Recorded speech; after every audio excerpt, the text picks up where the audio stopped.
Salut, je vous retrouve pour un nouveau tuto. Cette fois-ci, nous allons voir comment colorier au marqueur à alcool. Tout d'abord, quelques explications sur ce matériel. Les marqueurs sont utilisés pour réaliser tout type d'illustration. Ça donne un rendu très doux, avec des couleurs éclatantes et résistantes. On peut facilement superposer les couleurs et même utiliser des crayons de couleur en plus des marqueurs. J'ai des feutres de la marque Graphite de deux gammes différentes. Les marqueurs se présentent ainsi, le corps qui contient l'encre et les extrémités avec les pointes. En règle générale, les marqueurs ont deux pointes. Pour celui-ci, un côté biseauté et de l'autre une pointe droite rigide.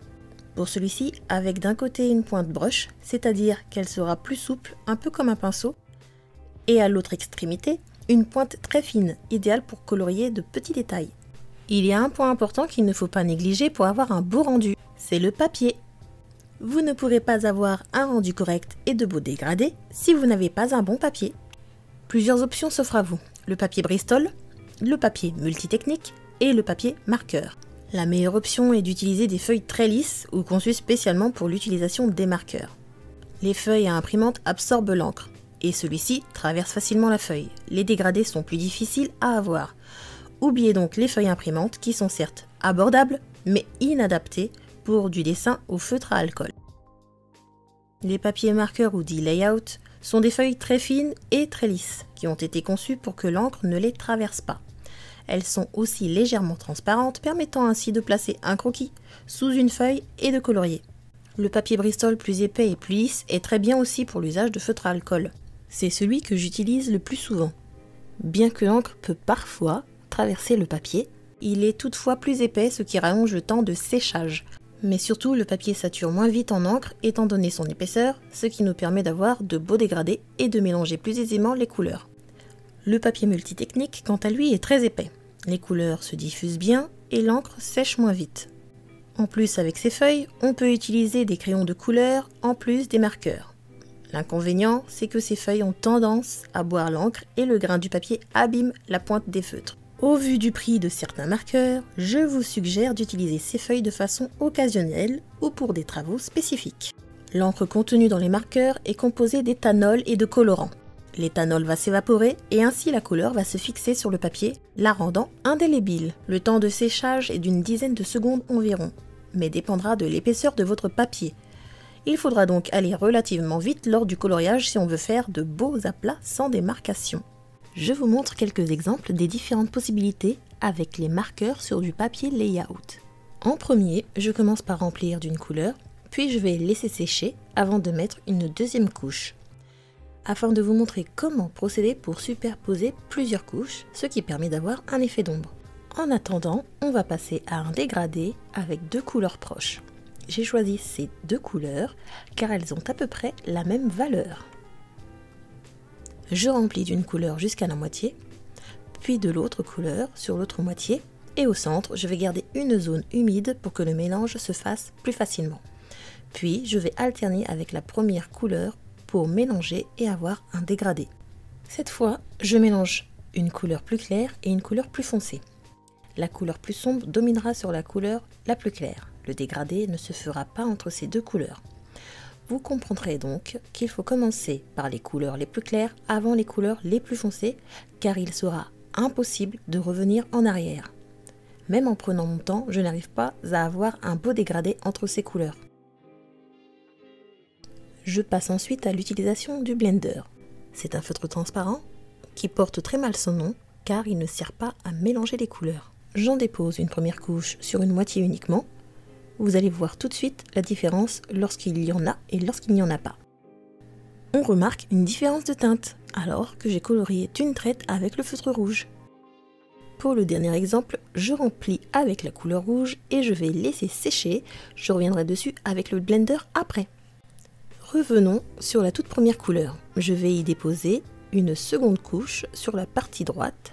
Vous remarquerez que celle-ci est maintenant plus foncée. Je passe maintenant le blender sur la couleur rouge.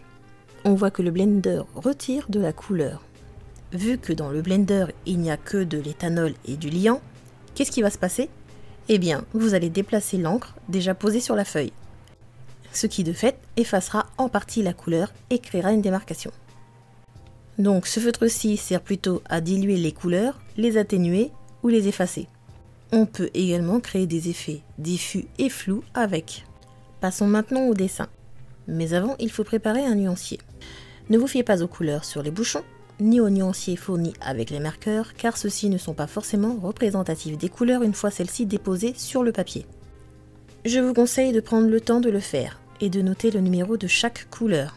Ainsi, vous pourrez choisir plus facilement vos couleurs en fonction du dessin que vous voudrez réaliser. Pour débuter facilement dans le coloriage, nous allons suivre le conseil d'Elodie en dessinant un fruit. J'ai choisi une pomme. C'est lisse, pas de texture à gérer et le travail des ombres et de la lumière sera simple. Voici le matériel que je vais utiliser. Un crayon HB pour le croquis, un liner pointe fine pour les contours, des marqueurs, un stylo gel blanc de la marque Sakura. J'ai choisi une feuille Bristol pour ce dessin. Commençons par faire le croquis de notre pomme. N'appuyez pas trop fort sur le crayon. J'utilise la technique de segmentation. Si vous ne savez pas ce que c'est, je vous mets le lien d'une vidéo où Pete explique cette technique. Je me suis basée sur une photo pour faire ce dessin. Prenez votre temps pour faire le croquis. Ensuite, vous pouvez en créer à l'aide de votre liner. Attention, laissez bien sécher. Certains liners ont une mauvaise tenue lors du passage du marqueur et ceux-ci ont tendance à baver. Ou sinon, ancrez votre dessin à la fin, une fois que vous avez fini de le colorier. J'ai choisi de déposer une première couche de blender par endroit car sur la photo, la pomme n'avait pas une couleur uniforme. Coloriez en suivant la courbe de la pomme en allant du bas vers le haut pour bien faire ressortir le volume. Il est important de rester concentré lorsque vous coloriez afin de toujours garder vos zones humides pour ne pas avoir de démarcation. N'oubliez pas de préserver certaines zones sans couleur afin de montrer la lumière. Une fois la première couche posée, il faut attendre le séchage complet avant de passer à la deuxième couche puis aux ombres. Je prends mon temps pour monter en valeur avec une deuxième couche puis une troisième par endroit.